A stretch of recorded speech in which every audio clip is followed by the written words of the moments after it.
The rain hammered the roof like 1,000 tiny fists, but I didn't hear it. Not then. I was lost in the kind of sleep that comes after too many beers and too few answers, sprawled across my childhood bed in the room that still smelled like dust and faded dreams. A floorboard creaked downstairs, soft, deliberate, like someone testing the waters of a frozen lake. My stepdad, Harlan, moved through the house like a ghost that night, his footsteps echoing in the empty kitchen where the family photos hung crooked on the wall.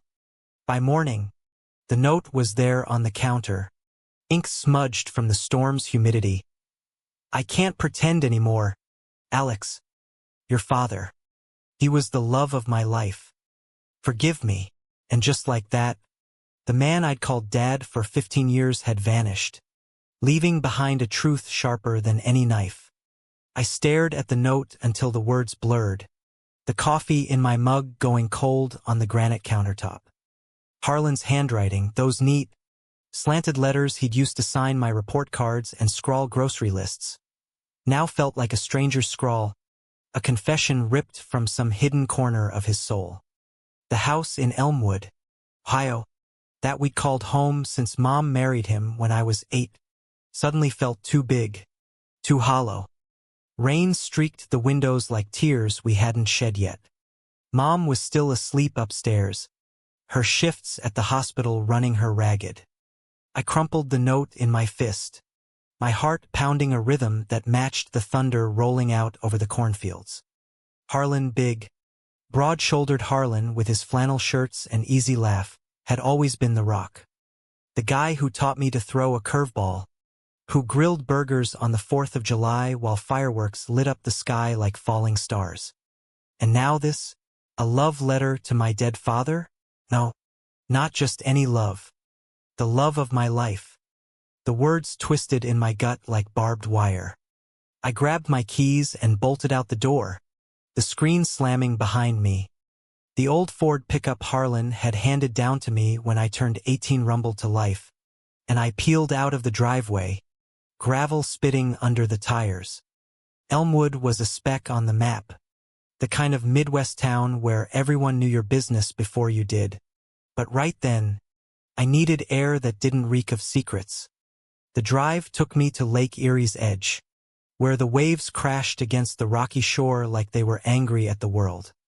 I parked near the lighthouse, its beam cutting through the gray dawn, and walked the pier until my sneakers were soaked.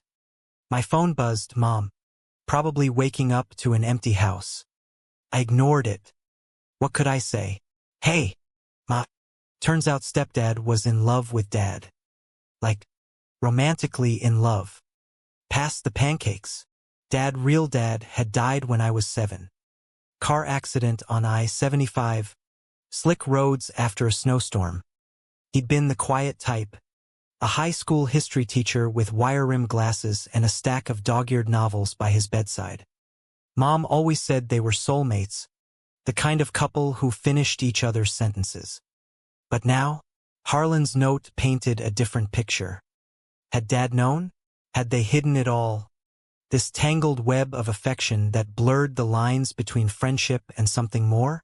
I sank onto a bench, the wind whipping my hoodie around me, and pulled out the old shoebox from the truck's glove compartment.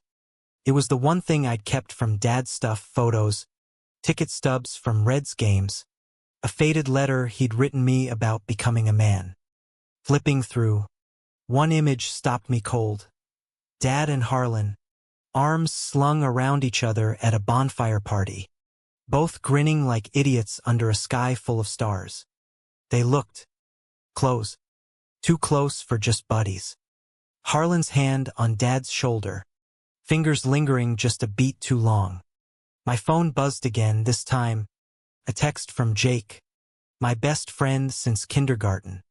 "Dude, where you at? Your truck's not in the drive." Mom freaking out. Jake lived 2 blocks over, in a house that mirrored ours. White siding, sagging porch, American flag waving lazily in the breeze. He was the straight arrow type varsity quarterback in high school, now working at his uncle's auto shop while dreaming of escaping to Cleveland for something bigger. We'd shared everything. First beers, first heartbreak, his with cheerleader Emily, mine with a summer fling that fizzled. But this? I couldn't text it. Not yet.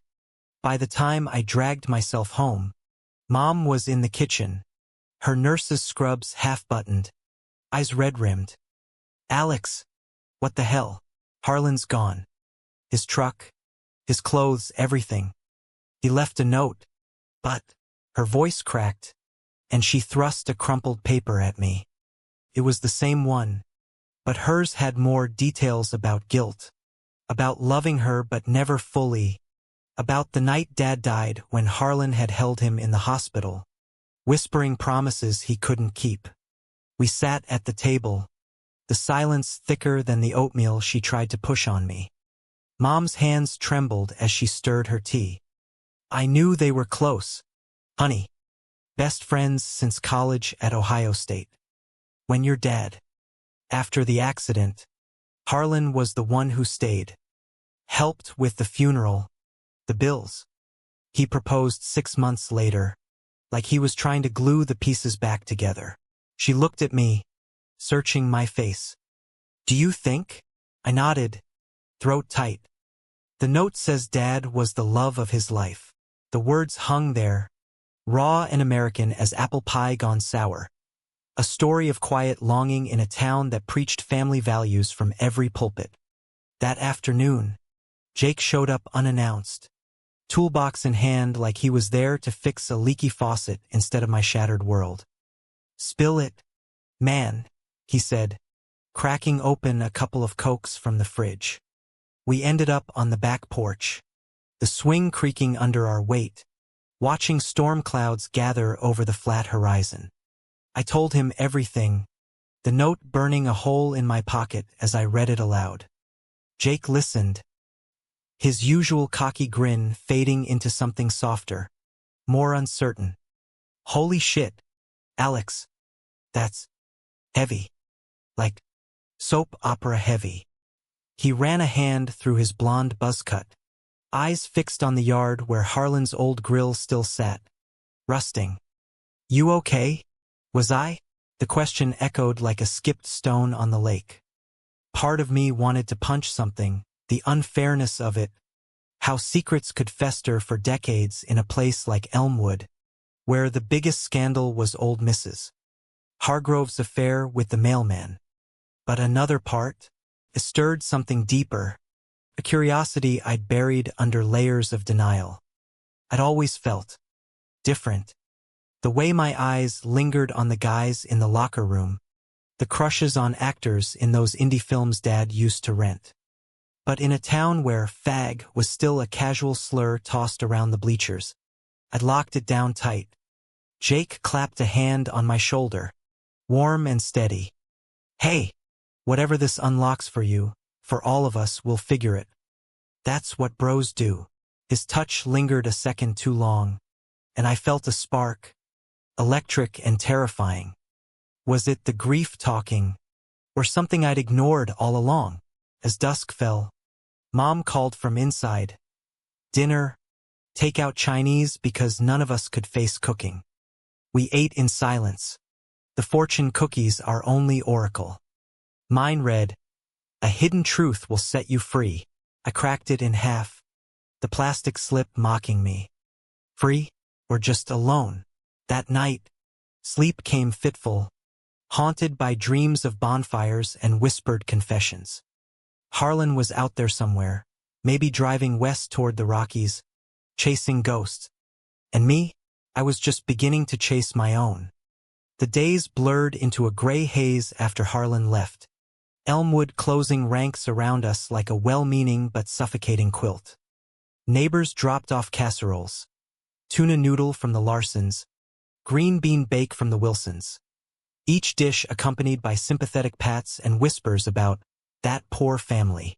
Mom threw herself into overtime at the ER, her smiles as brittle as the autumn leaves crunching underfoot.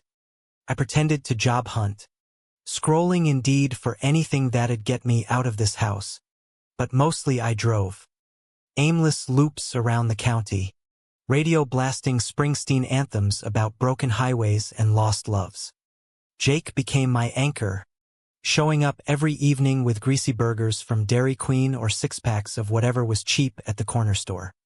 We'd park by the lake, feet up on the dash, talking about everything and nothing. "Remember that time your dad took us fishing?" he'd say, voice low against the lapping waves. Harlan too. They were like yin and yang. Dad all bookish, Harlan cracking jokes to keep the worms from squirming away. I did remember, vividly now, the pieces slotting into place like a puzzle I'd avoided. The way Harlan's eyes would soften when Dad laughed. How they'd share these private glances over the campfire, excluding the rest of us in a bubble of warmth. It wasn't just bromance. It was the real deal, bottled up in an era when two guys from Ohio couldn't admit it without risking everything. Dad's death hadn't just taken him. It had cracked Harlan open, forcing him into a role he played for Mom's sake. For mine. One evening, as the sun dipped low and painted the water gold, Jake turned to me, his profile sharp against the light. "You ever think about it? What it'd be like if..." "You know," he trailed off, but his eyes held mine, searching. "Think about what?" My voice came out rougher than I meant. "Being with a guy.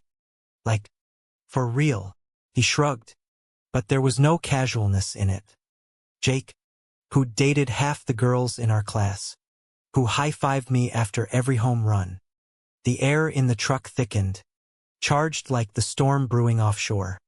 I swallowed hard. Yeah, sometimes. The admission hung there, lighter than I'd expected.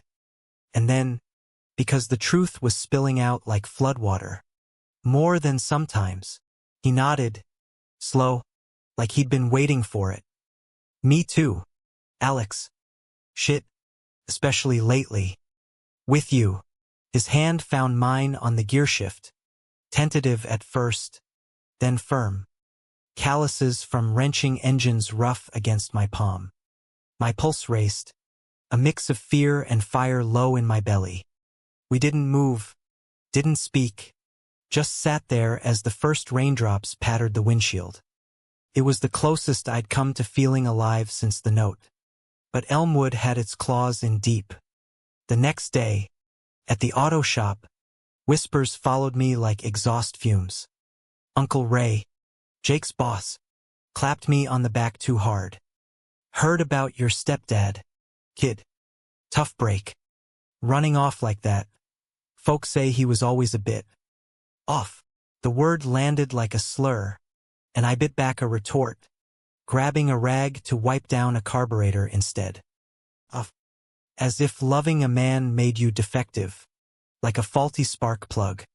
That night, I dug deeper into the past. Mom had kept Dad's old journals in the attic, dusty tomes bound in cracked leather. I hauled them down, flashlight beam cutting through cobwebs, and cracked one open by lamplight. Entries from '98. When they were roommates at OSU. "Harlan's laugh fills the room tonight. Makes the dorm feel less like a cage. God, I wish I could tell him." My breath caught. Pages later, kissed him under the stadium lights after the game. Drunk on cheap beer and possibility. "What are we doing? This town's not ready." The words blurred as tears hit the page. Dad had known, loved Harlan back. Their story wasn't betrayal. It was tragedy, a love deferred in a country slow to change. Ohio in the '90s, with its Bible belts and ballot measures against the gay agenda. They'd chosen safety. Dad married Mom. Had me. Built a life of half-truths. Harlan stepped in after. A placeholder with a heart full of what-ifs. I showed the journal to Mom the next morning, over burnt toast and black coffee. She traced the faded ink, her face a map of sorrow and understanding. I suspected, Alex. After the accident, Harlan broke down in ways not just friends do. But I loved him for staying. For loving you like his own. She squeezed my hand.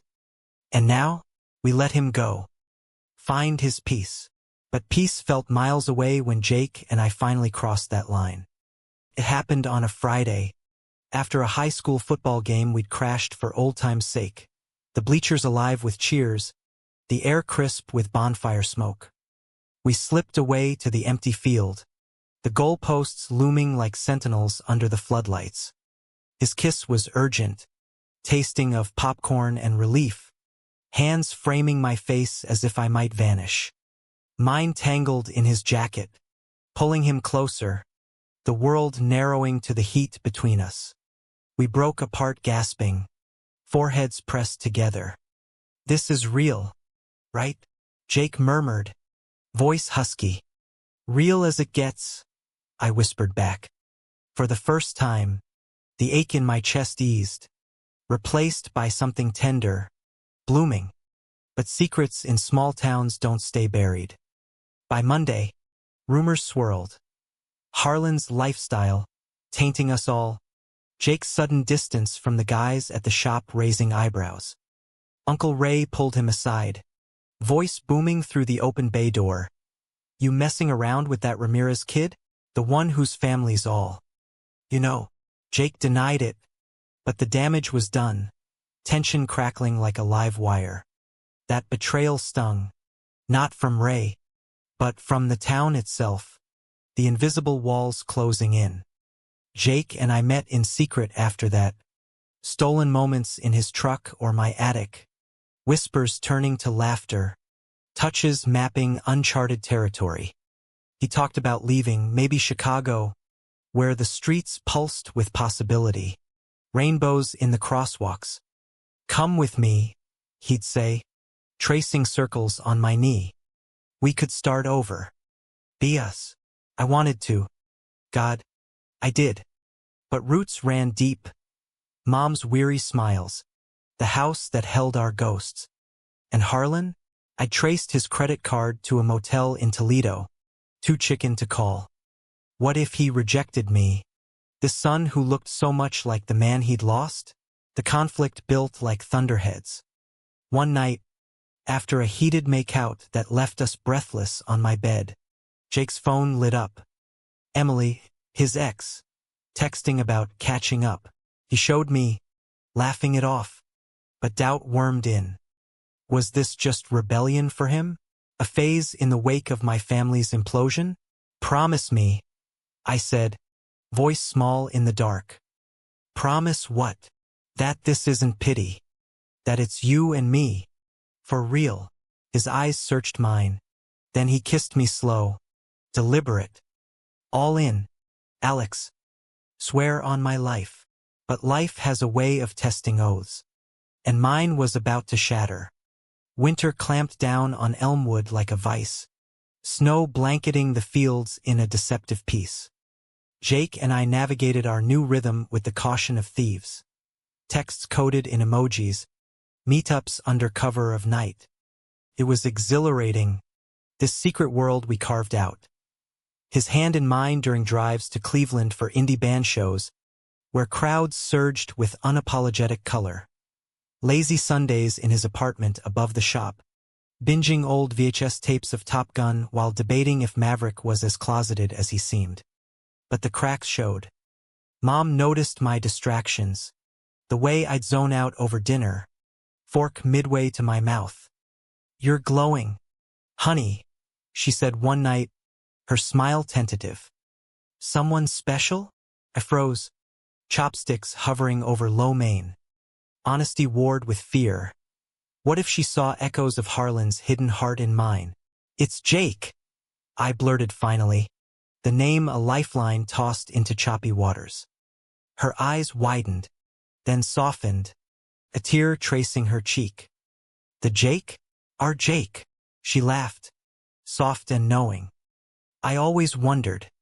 He's family, Alex. And if he makes you happy. She pulled me into a hug, fierce and forgiving. It was the absolution I'd craved, a bridge from Harlan's flight to my own unfolding truth. Emboldened, I called the motel in Toledo. Harlan picked up on the third ring, voice gravelly from disuse. Alex? God. Kid. I'm sorry. I didn't mean to drop this bomb and run. We talked for hours. Him holed up in a room that smelled of stale smoke and regret. Me pacing the kitchen under the hum of the fridge. He spilled it all. The college flirtation that bloomed into stolen weekends in Columbus bars. Your dad too scared to leave his fiancée, your mom, for a life that might end in disgrace. We tried to make it work separate, Harlan said, voice cracking. But losing him gutted me. Marrying your mom was my way of staying close, honoring what we had. I love her, Alex, as a friend. But you're his eyes, his fire. I couldn't lie anymore. Forgive you, I echoed, the word tasting like ash. There's nothing to forgive. Just come home. Or let us come to you. He hesitated, the line humming with unspoken miles. Not yet. I need to find my feet first. But thank you, son, for seeing me. Hanging up felt like exhaling after a deep dive. Jake celebrated with me that night, toasting with hot cocoa spiked with whiskey on the frozen pier. To truths, he said, clinking mugs, his free arm around my waist. The stars wheeled overhead, sharp as diamonds, and for a moment, Elmwood felt expansive, not confining, but betrayal bruise in the quiet hours. It hit via a group chat screenshot from Emily.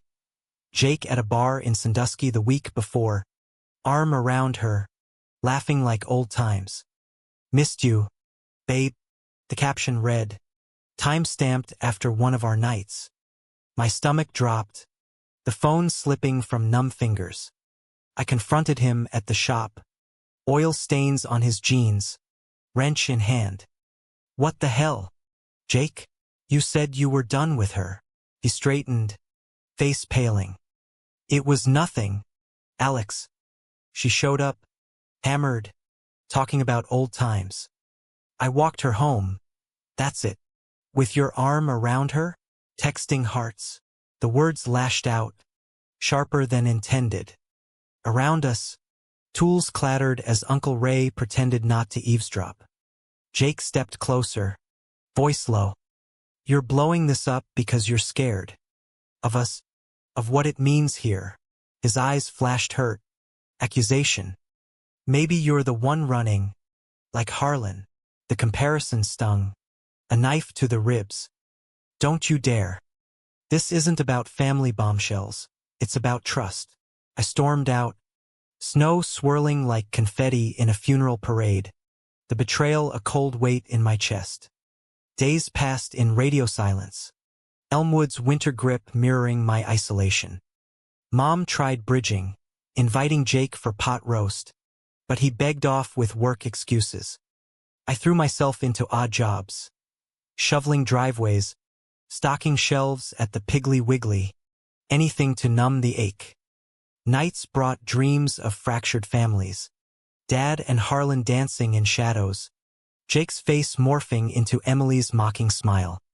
The climax crashed on New Year's Eve, the town square alive with fireworks and revelry. I wandered the edges, breath fogging the air. When Jake found me by the gazebo, cheeks flushed from the cold or something stronger.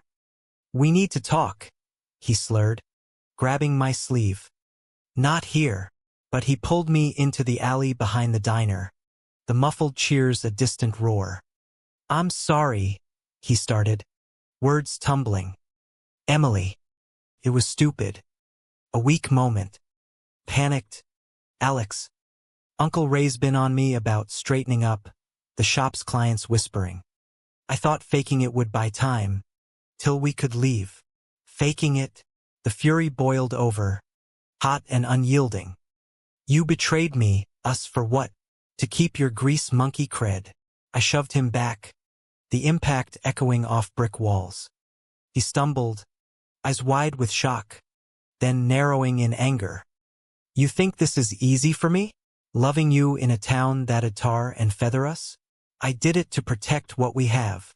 Lies don't protect, they destroy. My voice broke, the fight draining out. Snowflakes caught in his lashes, softening the lines of his face.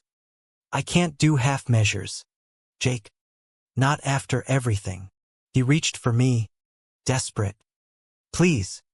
I love you. We'll go tomorrow. Chicago. Start fresh. But the damage festered, a wound too raw. I need time, I whispered, turning away as the clock struck midnight, fireworks exploding like shattered promises overhead. Spring thawed Elmwood slowly, the ice on the lake cracking like old grudges under the sun's insistence. I threw myself into mending what I could, driving Mom to therapy sessions in Cleveland, where she unpacked decades of quiet accommodation, volunteering at the community center, reading to kids whose worlds were still wide with wonder. Harlan called weekly now, his voice steadier from a job at a Toledo warehouse. Hints of a future where he might return, not as husband or stepdad, but as the uncle he'd always been in spirit. Jake and I circled each other like wary cats. Apologies via text. Stilted coffees at the diner where waitresses gossiped behind cupped hands. He looked wrecked, shadows under his eyes, the spark dimmed in his laugh. I fucked up, he'd say, stirring sugar into coffee he never drank. But I meant it. The love part. I believed him, in the quiet hours when doubt receded. Betrayal had scarred us, but beneath it lay the raw stuff of growth. Forgiveness forged in the fire of honesty. We started small walks by the water. No hands, just words. He opened up about the pressure, the fear of losing his family's legacy to whispers and lost business. I shared the journal's weight, how Dad and Harlan's story mirrored ours, a cautionary tale of suppression's cost. One April afternoon, as dogwoods bloomed pink against the blue, we drove to Columbus. OSU's campus thrummed with youth. Frisbees arcing over quads, laughter spilling from coffee shops. We found the old dorm, now renovated but echoing with ghosts. Standing under the stadium lights, where Dad's kiss had ignited Harlan's world, Jake took my hand, deliberate. No more hiding, he said, thumb brushing my knuckles. I'm out. To Ray, to everyone. With you. The kiss that followed was a vow. Soft at first, then deepening with the promise of tomorrows. Strangers passed without a glance, the world indifferent or evolved. Back home, Jake quit the shop, landing a gig at a garage in Cleveland, step one toward our escape. Uncle Ray grumbled but hugged him goodbye, muttering about figuring your own path. Harlan came back in May, suitcase in hand, face weathered but eyes clear. Mom met him at the door with a nod. No embrace, but no bitterness. Coffee? She offered, and they talked on the porch till dusk, boundaries redrawn like survey lines after a flood. He pulled me aside later, under the same stars that had witnessed their youth. Your dad's proud of you, Alex, for choosing truth. The town murmured. Some turned away. Others surprised us with quiet support. A rainbow sticker on a truck window. An invite to the VFW's first inclusive barbecue. It wasn't utopia. Slurs still slithered in dark corners, but cracks let light in. Summer solstice found Jake and me on a rooftop in Chicago. City lights sprawling like a neural net of possibility. We'd sublet a walk-up, boxes half unpacked. But the view, Lake Michigan shimmering, the distant hum of the L train, felt like home. He proposed it casual, over pizza on a blanket. Marry me? Not legally yet, but, you know, us. I laughed, tears pricking. Yeah, us. Our story wasn't tidy. No grand redemption for Dad's ghost. No erasure of pain. Betrayal had carved us hollow. But in the hollows, we'd planted seeds. Love unapologetic, family redefined. Mom visited weekends, Harlan tagging along with bad jokes and better stories. Jake's hand in mine became habit, not secret. In Elmwood's heart, where corn waved golden under endless skies, I learned family isn't blood or vows. It's the ones who stay, who confess in the night, who hold your hand through the unraveling. While I slept that long ago night, a truth had awakened, not to destroy, but to rebuild. And in its light, we all stepped forward flawed, fierce, finally free.